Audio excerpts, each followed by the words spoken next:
I haven't seen him since I was 16 when he brought his wife and 6-month-old daughter over to our mom's apartment. I think that was about 9 years ago.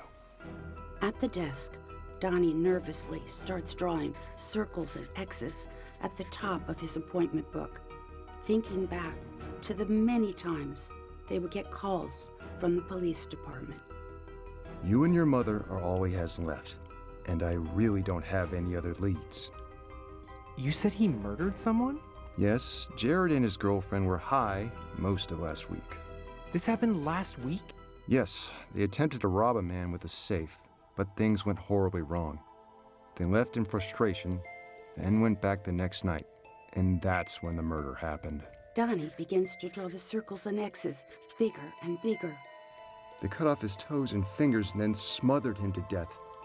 There's no way of knowing which one actually killed him.